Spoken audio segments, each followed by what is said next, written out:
Joining us now, though, is Conservative commentator Benedict Spence. Welcome, Benedict.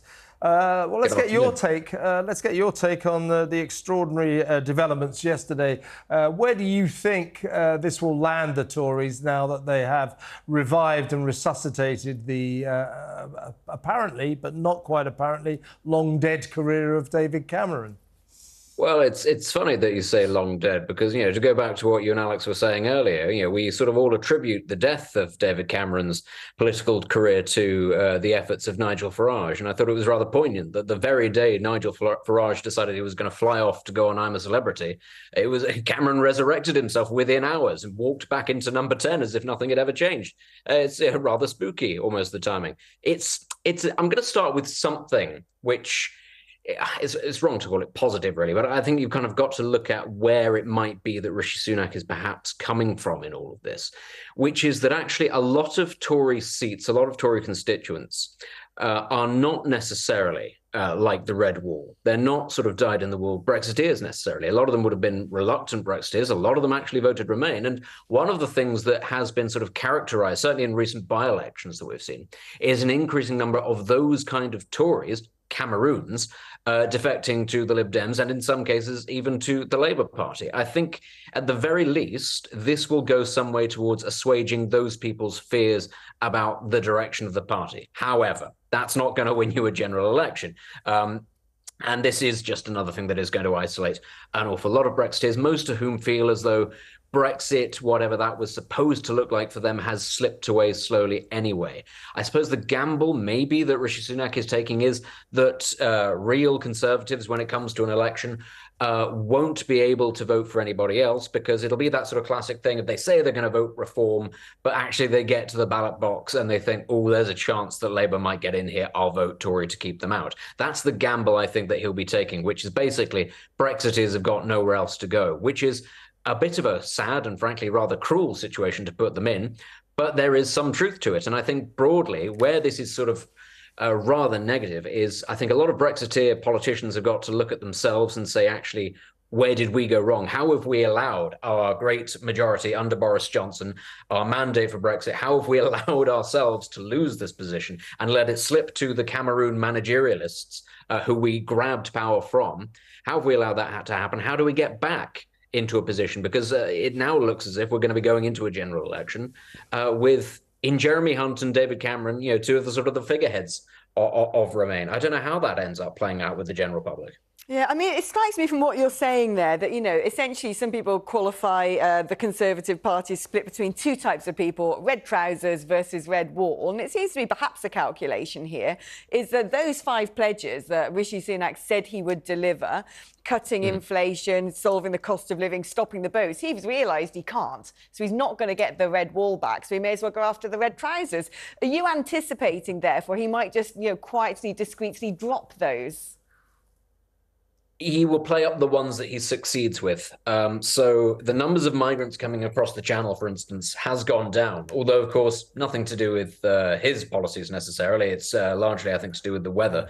He will be, I'm sure he might play that up, although the fact of the matter is that those numbers are still very large. So, you might not see it played up quite as much as it would be. The other problem with all of these pledges were most of them were actually out of the government's control. They have very little ability to control things like inflation when there are wars popping up in major powers that control supply lines left, right, and centre. I think those things will be sort of quietly shuffled off to the side.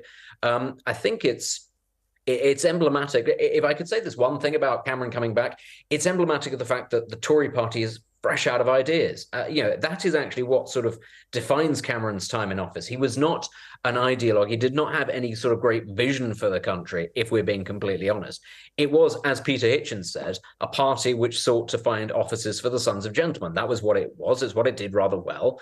But that's not going to sort of inspire too many people who aren't already part of that set or for whom the established view of the United Kingdom doesn't already work. So, yes, it's going to be, I think, about consolidating seats that might otherwise go Lib Dem or a couple Labour and trying to shore up the vote. It's not really a sign that says, yes, this is going to be a vote winner. It says, let's just try to hold back the tide from where it currently is.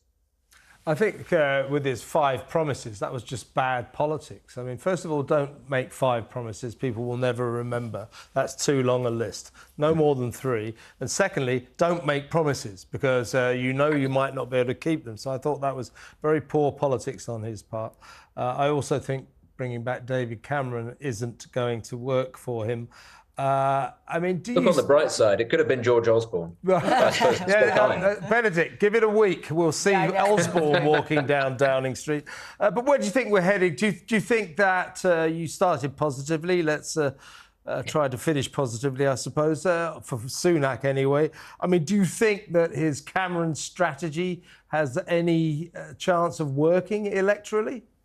I don't think it's so much going to be the Cameron strategy that we see now. I think it's more going to be the James Cleverly strategy. That's the part of this that everybody's missing. James Cleverly is not, I think, what you'd call a Cameroon. He is a sort of he is a candidate, a politician rather, who kind of straddles the divide between the left and the right, in that he does appear to sort of be quite tough talking on lots of things. He likes to be quite straight. You couldn't say that he was a sort of a dyed-in-the-wool Europhile or anything like that. He also does the whole sort of Westminster box-ticking exercise, in that he falls into lots of different diversity categories to rub it into the face of the Labour Party. That is the new Home Secretary, and it'll be as much about what he does as anything else. And I think actually he has shown himself to be rather competent. Is he enough to change the fortunes of the Conservative Party in the short term? No, I don't think so. But I would also say, when inevitably Rishi Sunak ends up losing the next general election, as I think is probably going to happen, I would look to James Cleverly over somebody like Suella Braverman as potentially being a future leader of the party, far less divisive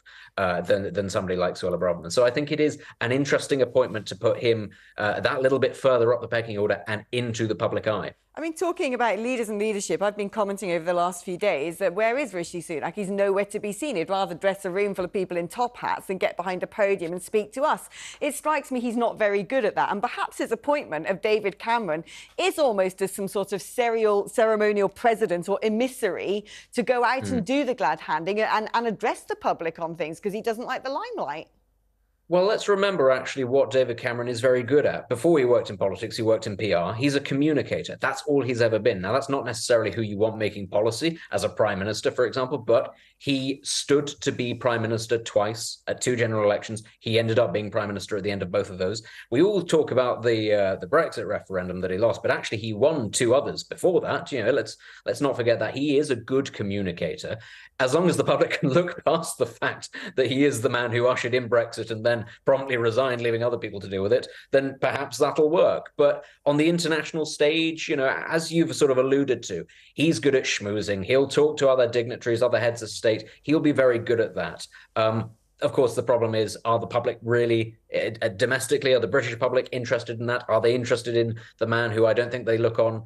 They don't look at him in the same way as they look at Tony Blair, for example. They don't think he's the devil, but they don't look at him particularly positively either. Is this an opportunity maybe for him to resurrect his reputation and burnish it a bit? I don't know. But if there was one thing that he was good at, he was a talker, just like Tony Blair. He's a talker. I remember when he was head of communications and media at Central Television. I was working in the showbiz arena there, and I never once met a journalist who ever managed to speak to him, ever, once. But thank you, Benedict Spence.